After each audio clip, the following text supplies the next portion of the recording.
fake news, kung ano ng mga bali-balita. Ma'am, can you just clarify po? Kasi ito ngayon, napakadami na mga informasyon. Hinahanap si First Lady Lisa Araneta. Di po ba? Siguro nakabot sa inyo yan, di ba? Kung ano-ano ito. Nasaan po ba kayo ng unang ginang? Nasa Pilipinas po. Opo. Kasi dito ang claim ng mga, pag binasa mo nga ito ma'am, di ba? Napakadami. Bakit daw po, wala bang public, ngayon, mga activities or events ang unang ginang para po, para po makita ng publiko na nasa Pilipinas and she's doing fine? Actually, sir, meron po siya naging affair yung mga tanas na sabi mo sa Pilipinas. Alam ko po dumalo siya sa Girl Scout. Girl Scouts of the Philippines na affair. So, doon naman po makikita po natin, itatanong po kung talaga nagkaroon at pumunta ang unang ginang sa nasabing affair po ng Girl Scouts of the Philippines. Hindi po yung pagkakalam po, Girl Scouts of the Philippines po. May affair po siya. Yung mga period po na sinasabing wala siya sa Pilipinas. Okay, pero as we speak now, the First Lady is in the country. Opo. Okay. Okay, sige po. So, ma'am, ang Pangulong Marcos po ba? By the way, sir, para sabi ko, I can attest to that po eh. Kasi nagpadala po siya ng video sa amin na at the time, Monday po yun eh. Monday, nandito na po siya, bumalik na siya, at Tuesday nakipagkita po siya sa amin. Yun po. So, I can attest to that po. Okay, opo, sige po ma'am. So, dumating na po siya from... So, mo na, nakadungog mo. Sa putong lagi ko ng clear ay, kanang clear Castro ninyo diha. Kanang, iya yung gipanindigan ang Pizza G's na uli diha sa Pizza G's pasado alas 5 sa kadlaw na uli kuno si Kuan Lisa Marcos, si Lisa Tanas na uli kuno diha sa Pilipinas. Pag Pizza G's sabot kuan na siya dire. Domingo na dire. So una aha, common sense. Og naamo ana kamong naa diha sa Malacañang, common sense. Namatay ang part silang entourage, namatay bayot, namatay pag Sabado, ha? Namatay pag Sabado. Unya, sa tanaw ninyo, paulion mo the next day sa authorities na kamo ang last seen sa namatay na questionable ang pagkamatay sa tao. Papaulion mo the next day, inika-Domingo. Sa tanaw ninyo, inana mi kabugo para motuo ninyo? Ha? Sure na jud ka ana Inday Castro? Sure na jud kaayo ka ana? Ako pala nimo unsa imong isure? Isure na nimo imong make up, asa ka nagpa-make up, mura kag nagpa-make up sa motuaryo, mura kag bag-ong gibal sa Marday. Klaruhan imong make up, very distracting. Bugo pa ka, bakakon pa ka. Ambot lang, ambot ninyo diha sa Pilipinas kamong naa diha sa Malacañang. Ambot ninyong tanan diha mga pistiha mo, mga yawa mo, puro mo mga durugista, puro mo mga adik. Ha? Tarong bago na. Sa tanaw ninyo papaulion the next day. Okay. Pasultian ta mo ha. I have this document.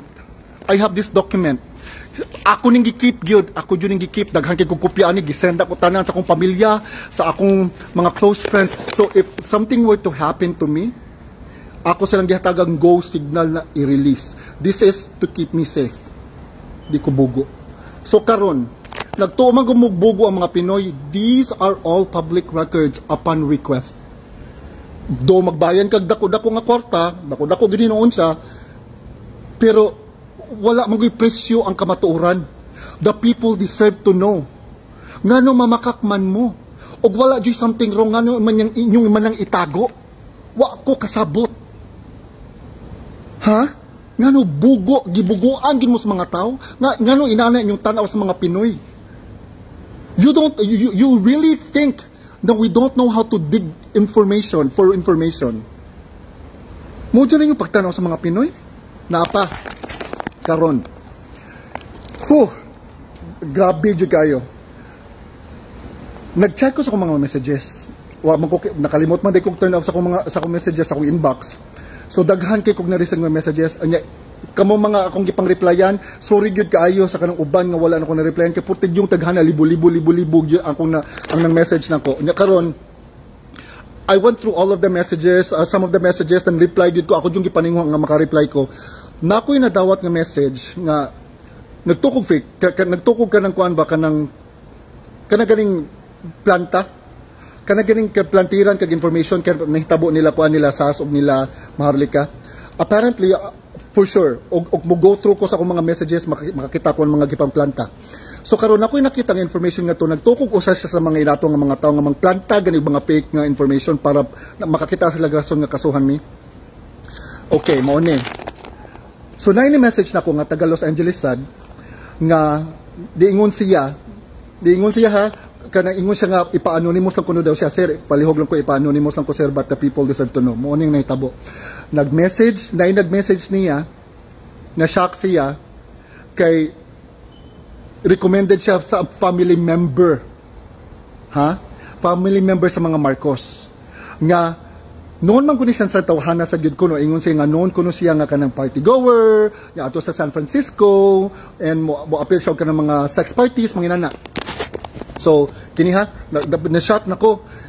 Unsa bot pasabot man nimo ani kanang Tagalog siya pero kun Bisayon kay unsa may bot pasabot nimo ani nga kanang ni message nimo nya unsa may nahitabo subot pasabot ani niya di ay kay gipa-message siya gi-message siya kay para paapilon siya og sex sa Marcos nila Lisa og nila Bangag nila Bongbong giluod ko in town unsa man mo klase nga kanang kuan nga kanang couple normal na ninyo para ninyo normal nang inana nga panguto ha inani mo guni ako ha kanang nursing student ko and ganahan gyud ko sa psychology inani ni siya basta manggod ka mag drugs manggod ka ang mga butang nga you do behind closed doors para nimo normal na so para kanailang gipang buhat para na nila normal na nila so katong mga nag-message nila nga kanang ilang gipang invite for sex kuan gud na sila kanang swingers daw mo ingon na nag-message nako they are swingers and then they wanted to have sex that's what they said mounay nagpadagan sa nasod diha karon sa ato ang sa Pilipinas mo nang nagpadagan sa ato ang nasod we deserve a better leader wa may nagkinahanglan og durugista nga presidente, wa may nagkinahanglan og kanang addict nga presidente, wa may nagkinahanglan og durugista na first lady, wa may nagkinahanglan og kanang sex addict pa tawag na. Sex addict magpakahay mo para mag-sex mo. Wa mo giluod ninyo diha. Nya presidente mo, leader mo, people look up to you. And this is what you do? Grabe ka shocking. Na-shock ko. And then, not only that, na yung mga audio. Na yung mga audio. Na yung audio, guys. Na yung audio. Na yung audio. I'm keeping all of this. All of these information that I have received. I'm keeping all of these to protect me. Pero mauna ang yung leader nyo diha. Mauna ang yung presidente. Durugista. Kiba mo? Kita ng mga Pilipino ba? Naagyod tay katungod nga mo demand nga ipa-hair follicle test na. We demand the president to go under hair follicle test. Maori gyud nay mahibaw anjud nato gyud. Nganong di man na nimo buhaton? We have the right to demand that from you kay kami ang nagluklok ninyo diha. Among anang katungod to know og capable ba mo magpadagan sa among ang nasod mga pistiha mo. Mga yawa mong dagko. Inyong gibaboy ang among nasod, inyong gibaboy ang Pilipinas. Mga yawa mong dagko, pisti mo pakyo ninyo. Suko kay ko bay, suko kay ko, grabe. Grabe ang pakauwaw sa nasod. Kibang ba mo diri sa Amerika, noon day kina sila. Nga swingers. They do drugs and then have sex with multiple partners. Noon day kina sila. Mauna atong leaders diya sa Pilipinas. Grabe kauwaw guys. Grabe kauwaw. In mao pa ni usasad sa mga butang I actually have a couple of things na akong iyaw-yaw karon. Usa sa mga butang sa akong gikasukan kay mabayran man day grabe mabayran ang kanang kuan kanang local government nato diha. Ila jung i-sure gyud nga makadaog ang ilang linya, ilang line up. Ila jung issue nga makadaog da kiba mo sa gipangbuhat pati sa Cebu. Mahibong ka solid Duterte supporter pero ni balilag kalit. Wa mo na hibong ana. Gwen Garcia na unsa na maintawon ka? What happened to you? What happened to the governor of Cebu? Ha? Ang imong umaga diha maka-post pa.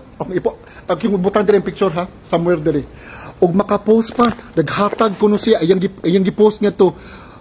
Nanghatag siya og 2 million kapin para matabang sa iyang constituents. Malamang imo man ang trabaho. don't make it seem like or don't make it sound like the ilan ng utang kabubuton nga nang hatag kag kwarta kay di na imuhang kwarta imong gipangatag. Ang gihatag nga kwarta nimo di kwarta na sa kaban, kwarta na sa Pilipinas, kwarta na namong tanan, dili na imuha, di na utang kabubuton namo nga nang hatag kag kwarta kay amuha na imuha ng trabaho, pistiha ka.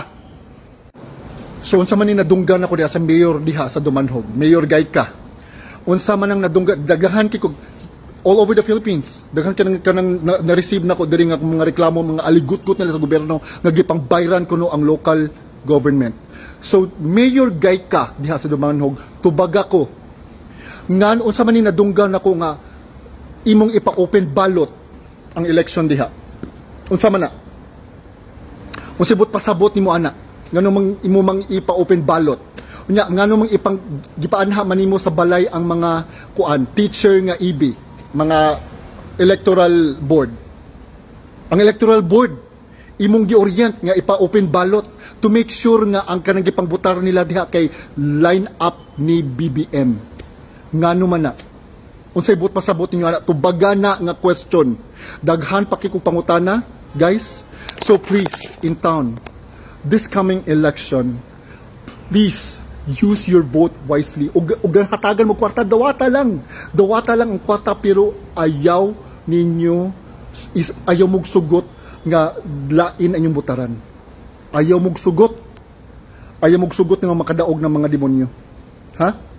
Ayaw mong sugot. Luoy kaayo ang Pilipinas. Luoy kaayo tangtanan. Luoy kaayo mo diha. Make the wisest decision. Suko, grabe, I'm fuming with anger. Grabe. My heart bleeds for everyone there in the Philippines. Please, get yourself informed. Information is power. Please, please, please use your vote wisely.